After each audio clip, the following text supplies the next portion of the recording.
In May of 2009, the United States Air Force Thunderbirds roared over the Ozark Hills of southwestern Missouri to celebrate the grand opening of the Branson Airport. It was the first privately funded and operated commercial airport in America. $155 million carved out of limestone and cedar, with a 7,100-foot runway built to handle 7 737s, a 58,000-square-foot terminal, and 4 gleaming gates. Developers projected 500,000 passengers in the first year, 1.5 million by 2014.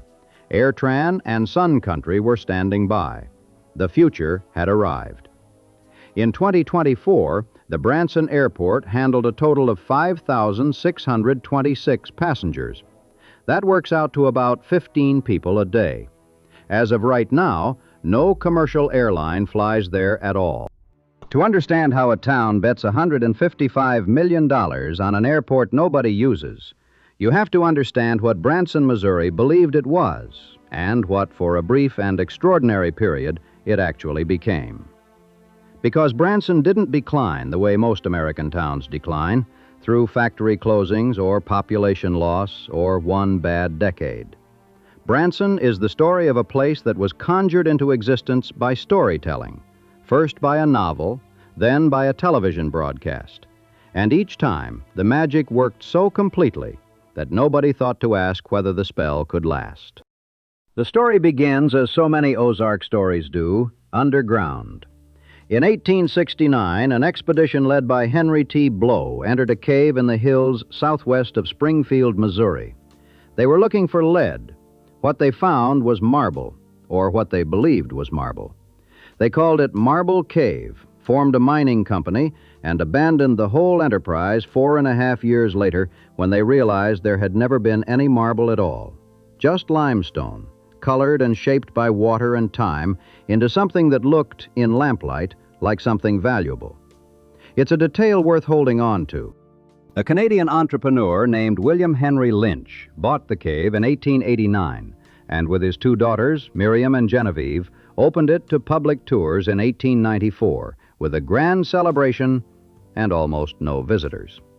But the cave was genuinely spectacular, one of the largest in Missouri, with a cathedral room among the biggest cave entry chambers in North America, and word spread slowly through the Ozarks. The cave would remain a tourist attraction in one form or another for more than a century. It would eventually be renamed Marvel Cave, and it would become the seed of everything. The first real transformation of the Branson area came not from geology, but from literature. In 1898, an aspiring author from Kansas named Harold Bell Wright arrived in the Ozarks and settled with a family named Ross.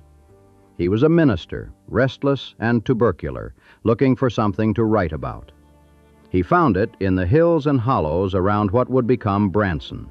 The isolation, the poverty, the feuds, the rough beauty. In 1907, he published a novel called The Shepherd of the Hills. The book was sentimental and moral and enormously popular. It sold millions of copies. And it did something that no amount of advertising could have done. It made people want to see the Ozarks for themselves.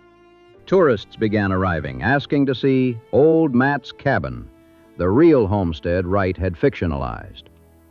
A woman named Lizzie McDaniel bought the Ross property in 1923, turned it into a museum, and started staging reenactments of the novel on the lawn.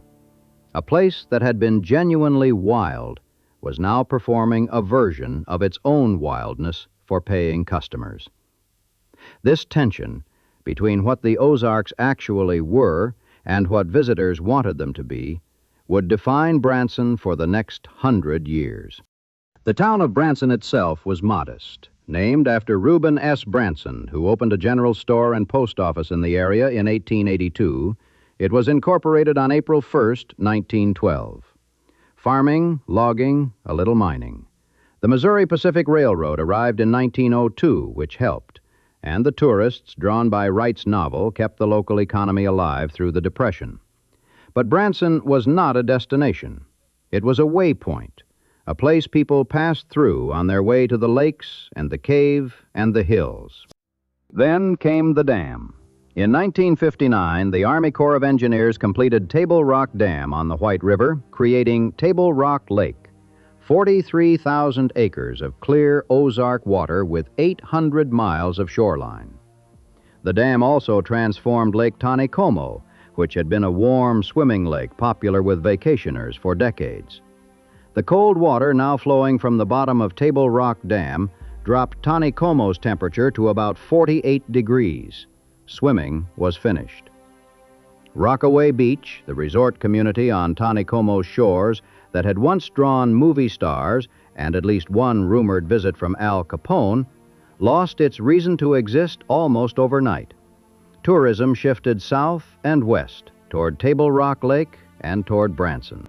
It was into this moment, the dam built, the old resort dying, the new lake drawing fishermen and boaters, that two things happened almost simultaneously, both of which would have been easy to overlook at the time. Both involved families, both involved music, and between them, they invented an industry that would make Branson one of the most visited places in America. In 1959, four brothers named Mabe, Jim, Lyle, Bill, and Bob, decided to start a live entertainment show to give tourists something to do in the evening after a day on the lake. They called themselves the Bald Knobbers, borrowing the name from a notorious group of Ozark vigilantes who had terrorized Taney County in the 1880s, meeting on treeless hilltops, bald knobs, to plan their rough justice. The Mabe brothers' version was considerably gentler: country music, gospel harmonies, and slapstick hillbilly comedy. They started with about 50 chairs in the basement of a building in downtown Branson. The basement, as it happened, also housed the police station. The irony of performing under a vigilante name in a police station apparently bothered nobody. Meanwhile, a family named Presley, no relation to Elvis, had been performing bluegrass music in caves around the Ozarks. Lloyd Presley had started playing his brother's guitar at 10, moved to radio in Springfield, and eventually settled into performing with his wife Bessie and their children in an underground theater near Kimberling City, inside what is now Talking Rock's cavern. The cave was atmospheric but hard to reach, damp, and hell on instruments. In 1967, the Presleys bought a piece of farmland on Highway 76, a curving two-lane road outside the Branson city limits that tourists use to reach Silver Dollar City and Table Rock Lake. They built a theater. It held 363 lawn chairs and had air conditioning. They designed the building so that if the entertainment business didn't work out, it could be converted to boat storage. It worked out. The Presleys' Mountain Music Theater, which opened on June 30th, 1967, was the first theater built on what would come to be known as the Strip. Highway 76 was empty in both directions. No other shows, no restaurants, no neon.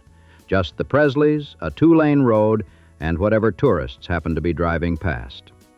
Some nights, 10-year-old Steve Presley would drop his drumsticks during intermission and run to the parking lot to tape bumper stickers on the cars of whoever had shown up. Free advertising. What the Presleys had stumbled onto, and what the Bald Knobbers had discovered independently, was a simple business model with remarkable economics. The performers were the owners. The content was the family itself. Overhead was minimal: a building, some instruments, a sound system. There was no need for a booking agent, a promoter, or a record label. You didn't tour to the audience came to you. And in a town that already drew millions of visitors for fishing and theme parks, the audience was already there. All you had to do was give them a reason to stay past sundown.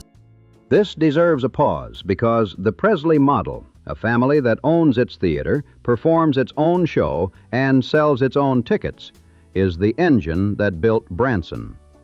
It's not the Nashville model of labels and touring circuits. It's not the Broadway model of investors and unions. It's closer to a family restaurant. You make the food, you serve the food, you clean up. The margins are decent because you've cut out every middleman. And if you're good enough, people come back year after year and bring their friends. Through the 1970s, other family shows followed the Presleys onto Highway 76. The Baldknobbers moved out of downtown and built their own theater. The Plummer family arrived. The Strip began to take shape. One theater, then 3, then 5, each with its own parking lot and its own neon sign. But Branson was still regional. The audiences were Midwesterners mostly, folks from Kansas, Oklahoma, Arkansas, Iowa, people who could drive in and drive out. The season was 4 months, maybe 5. What changed everything was a single decision by a man who wasn't from the Ozarks at all. In 1983, Roy Clark, a nationally famous country musician, a regular on Hee Haw, a genuine Nashville star, saw the Branson model and recognized what it was. He opened the Roy Clark Celebrity Theater on Highway 76.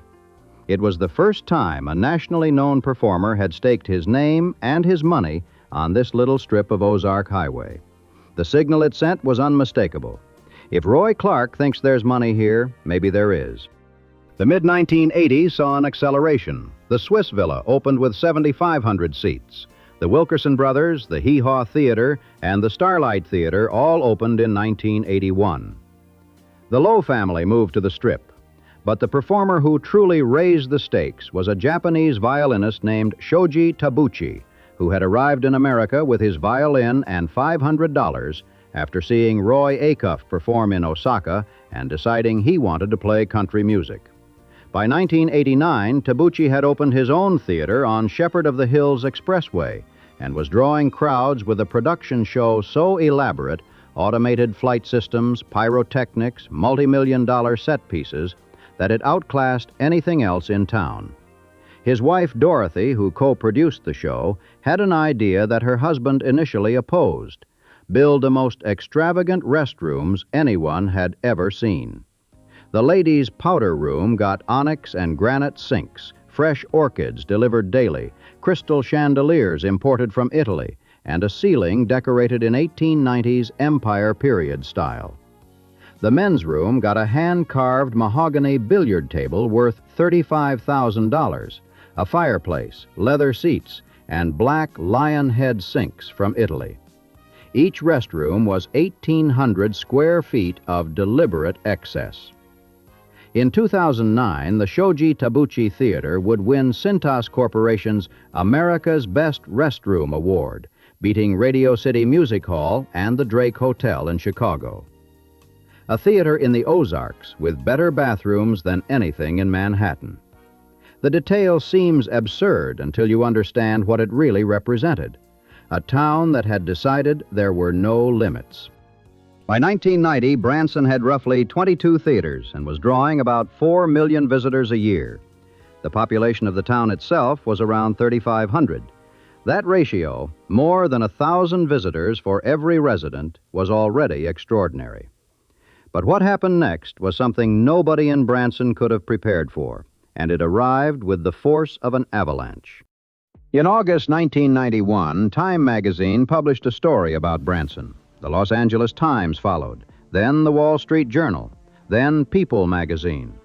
The national media had discovered this little Ozark town with more live music than Nashville, and they were fascinated. But the knockout punch came on December 8, 1991, when CBS's 60 Minutes, the most watched news program in America, broadcast a segment called The Sound of Music. Correspondent Morley Safer walked the Strip, talked to the performers, and delivered a line that would become Branson's unofficial slogan for the next decade. The town had more theater seats than New York's Broadway. He called it the live music capital of the entire universe. The effect was instantaneous and overwhelming. The phones at every theater, every hotel, every ticket outlet in Branson started ringing and did not stop. Tour bus companies from across the continent began booking routes to southwestern Missouri. $88 million in building permits were approved in 1991 and early 1992. And the celebrities, who had been trickling in since Roy Clark, now arrived in a flood. In 1992, Andy Williams, the man who had made Moon River a standard, who had hosted one of the most popular variety shows in television history, who had sold 100 million records worldwide, opened his Moon River Theater on Highway 76. He had personally designed the building, 48,000 square feet on 16 acres, 2,057 seats, a real babbling stream curving around the entrance. The cost was $8 million, closer to 12 with the land and finishing. The state of Missouri gave it a conservation award for developed land use. Architectural Digest ran a feature. It was not a hillbilly theater. It was a statement. Branson had arrived. Williams was the first non-country star to set up shop in Branson, and his success opened the floodgates. Within 2 years, Wayne Newton, Tony Orlando, Glenn Campbell, the Osmonds, Bobby Vinton, the Lennon sisters, the Gatlin brothers, Mickey Gilley, Mo Bandy, Mel Tillis, and Yakov Smirnoff had all opened theaters or signed residencies. Dino Katsanakis opened a theater. Willie Nelson and Merle Haggard performed at the Ozark Theater. In 1991, the Hershon family, who had been running Silver Dollar City since the 1960s, began construction on the Grand Palace, a 4,000-seat venue that would be the largest theater in town. It cost $13 million and featured a crystal chandelier in the lobby comprising 10,000 pieces. The Grand Palace opened in 1992 and announced it would host the Radio City Rockettes for a holiday spectacular, the first time the Rockettes had performed outside New York. The numbers from this period are staggering. By the mid-1990s, Branson offered more than 100 performances a day, breakfast shows, matinees, evening performances, across roughly 50 theaters. 7 million visitors a year were pouring into a town with a resident population under 10,000. The tourism economy was pumping somewhere between $1.5 and $2 billion into the region annually.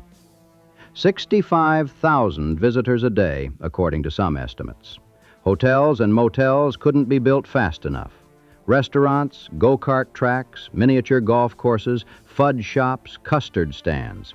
The Strip became a garish, glittering, 6-mile commercial corridor unlike anything else in the rural Midwest. And the traffic was catastrophic. Highway 76 had never been designed for this. It was a 2-lane Ozark road with no turn lanes, no traffic signals coordinated for flow, and no alternative routes. At peak season, it could take 2 hours to drive 3 miles. In 1992, the governor of Missouri declared the congestion on Highway 76 an economic emergency and ordered an expedited bypass.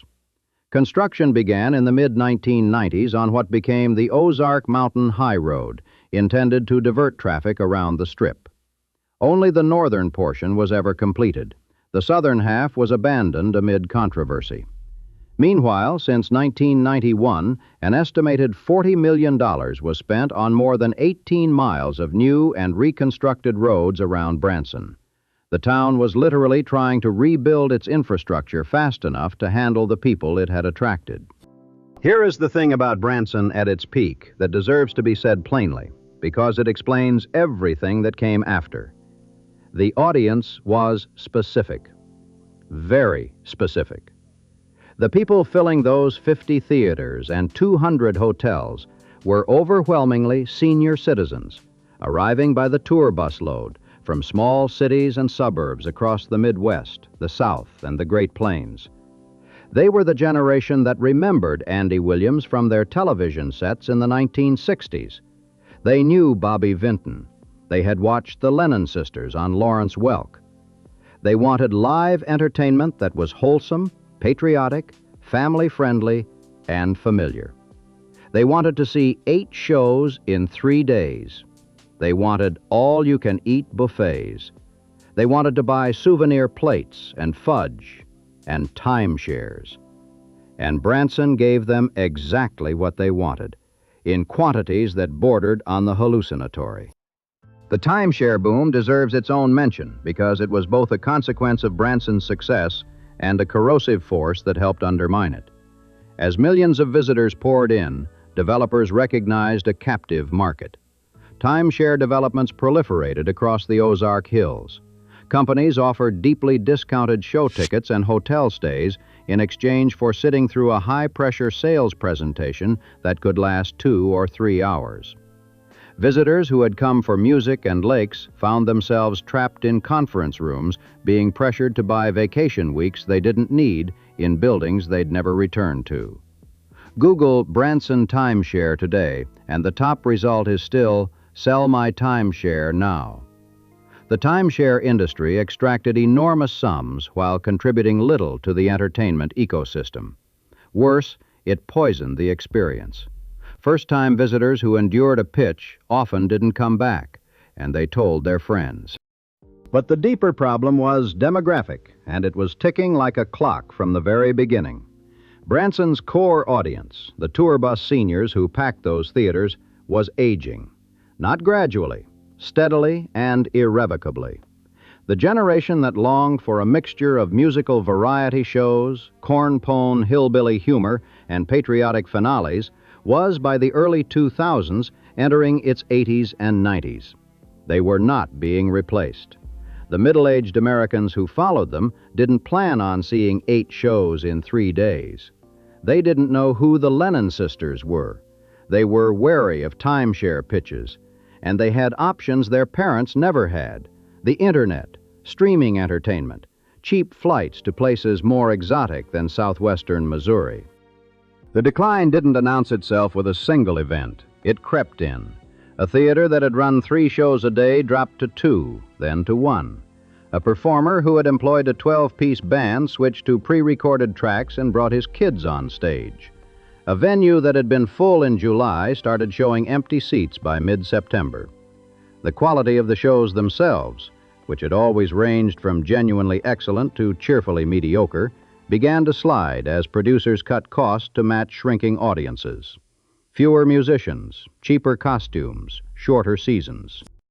The first major casualty was the Grand Palace, that 4,000-seat, $13 million showpiece with the 10,000-piece chandelier. The venue that had hosted the Rockettes, the Oak Ridge Boys, Tony Bennett, and the Miss USA pageant with Donald Trump in attendance, closed its doors in 2008. For years it sat vacant on the Strip, its enormous shell a monument to ambitions that had outgrown their market.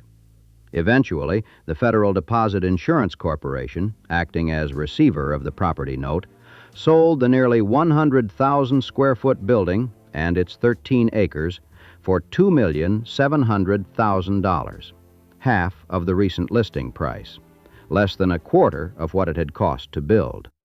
And then, in 2009, came the airport. This was supposed to be the answer, the infrastructure that would finally connect Branson to the rest of America. $155 million, the first privately funded commercial airport in the nation.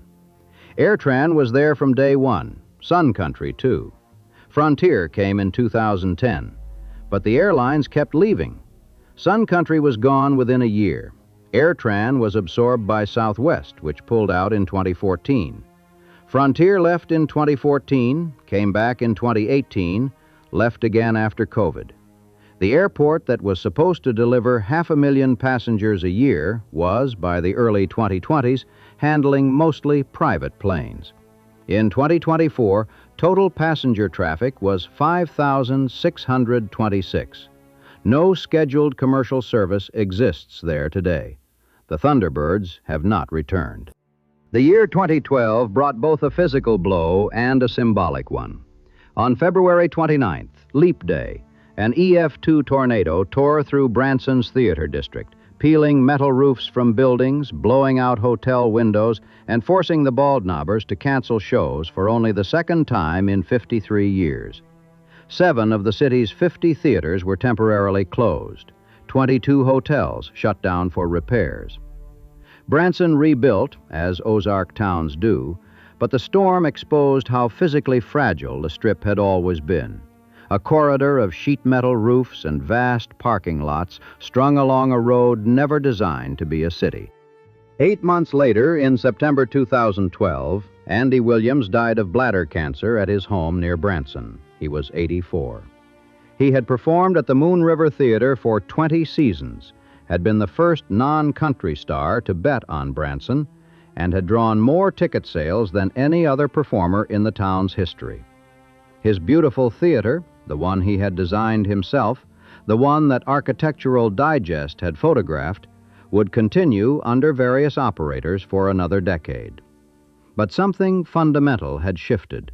The name on the marquee was now a memory, not a living presence. The departures accelerated. In 2014, Jim Stafford, who had been one of Branson's anchor performers for more than 2 decades, refinanced his large theater on the Strip and then abandoned it, leaving the bank to repossess the property. The official response from Branson's tourism and chamber organizations was, characteristically, upbeat. More opportunity for new performers, they said. We couldn't be more pleased. In December 2015, Yakov Smirnov, the Russian-born comedian who had become one of Branson's most recognizable names, performed his final show. With his departure, Branson had no out-of-town celebrities left. Not one. The town that had once boasted Andy Williams, Wayne Newton, Glenn Campbell, Tony Orlando, Bobby Vinton, the Osmonds, the Lennon sisters, and a dozen more, was now relying entirely on the local family shows that had started it all. The Presleys, the Bald Knobbers, and a rotating cast of second- and third-tier variety acts. The recession of 2008 had hurt. The tornado had hurt. The aging of the audience had hurt. But the catastrophe that most scarred Branson's reputation was not economic or meteorological. It was a 7-minute boat ride on Table Rock Lake. On the evening of July 19, 2018, a modified World War II-era amphibious vehicle called Stretch Duck 7, part of the Ride the Ducks tourist attraction, set out on Table Rock Lake with 31 people aboard. 20 minutes earlier, the National Weather Service had issued a severe thunderstorm warning for the lake. The operator launched anyway. Within 35 minutes, the boat was struggling through steep waves as a rare derecho event generated winds approaching 70 miles per hour. The boat took on water and sank. 17 people drowned, including 9 members of a single family from Indiana who had come to Branson on vacation. 5 children were among the dead. None of the passengers had been wearing life jackets. The NTSB later concluded that the tragedy could have been avoided if the operator had heeded weather warnings, and if the U.S. Coast Guard had acted on safety recommendations made after a similar duck boat sinking more than 2 decades earlier. The duck boat disaster made national news and hung over Branson for years. Criminal charges were filed, dismissed, refiled. Ripley Entertainment, the parent company, settled lawsuits under confidential terms. Ride the Ducks closed permanently. The image of Branson as a safe, family-friendly destination, the brand the town had spent 60 years building, took a blow from which it has never fully recovered. And still the Strip went on, diminished but not dead, its theaters cycling through new acts and new owners the way a strip mall cycles through tenants. The Branson Landing, a 95-acre, $420 million waterfront development that opened in 2006, with a fountain designed by the same firm that built the Bellagio, was supposed to reinvent Branson as a shopping and convention destination. It generated over $3 billion in total spending in its first 6 years. But the convention center, the Hilton hotels, the Bass Pro Shop, they were amenities you could find in any mid-sized American city. The thing that had made Branson unique was the shows, and the shows were disappearing. By the early 2020s, the transformation of the Strip's most iconic properties told the story more clearly than any statistic. The Grand Palace had been sold by the FDIC and was undergoing selective demolition. The Andy Williams Moon River Theater was listed for sale at $6.7 million in 2019. The price was cut to just under $6 million, then to $5.7 million. No takers. Jimmy Osmond had purchased the theater in 2014, but the Osmond operation didn't last. In 2024, the property was finally sold to a company called Truth Traveler Theater Branson, which planned to convert it into a Bible-themed virtual reality ride, a partnership with the firm behind Kentucky's Ark Encounter. The theater where Andy Williams had performed Moon River for 20 years, where he had hung Andy Warhol originals on the walls and designed a babbling brook to flow past the entrance, would become a venue for VR headsets simulating biblical events. The new owners said they planned to keep a small section dedicated to Williams's memory. The numbers tell one version of Branson's present. The town still draws visitors, roughly 7 to 8 million a year, depending on whom you ask, which is actually close to the peak era figures. But the composition of those visits has changed fundamentally. Fewer people come for the shows. The percentage of visitors attending a live performance dropped from 71% in 2017 to 69% in 2018, and the trend has continued. Visitors now come for Silver Dollar City, which the Herschen family has continued to invest in and update with new roller coasters and attractions. They come for the lakes. They come for outdoor activities, golf, zip lines, hiking, boat tours. They come for Branson Landing. The shows are still part of the mix, but they are no longer the reason for the trip, and many of the people who come have never heard of the performers. For many years, Branson's visitors ranged in age from 56 to 75 plus. In recent years, the 75 plus crowd has dropped off, not because they've lost interest, but because they've died. The Chamber of Commerce is trying to attract families to sell Branson as something other than the place your grandparents went to see Andy Williams. They promote sports tournaments, outdoor adventures, Christmas-like displays. They invested $120 million in a complete streets renovation of Highway 76, sidewalks, bike lanes, landscaping, because the strip was dangerous for pedestrians.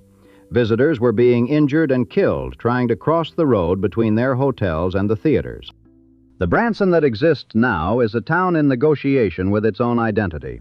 Silver Dollar City thrives. The Herschen family's original instinct to build something rooted in the Ozarks themselves, rather than imported from Nashville or Hollywood, turned out to be more durable than anyone expected. The Presleys are still performing, 4 generations deep, at the same location on Highway 76 where Lloyd and Bessie set up those 363 lawn chairs in 1967.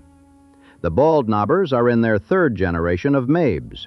Sight and Sound Theater, a Christian production company that opened in Branson in 2008, fills its 2,000-seat auditorium with biblical epics performed on a stage the width of a football field, complete with live animals. It may be the most commercially successful theater in Branson, a fact that would have astonished anyone who witnessed the town's celebrity era. But the celebrity era is over, and the physical evidence of its passing is everywhere. Vacant theaters stand along the strip like the shelves of departed ambitions, their marquees dark, their parking lots cracked. Some have been repurposed as churches, as warehouses, as attractions nobody has heard of. Some just sit.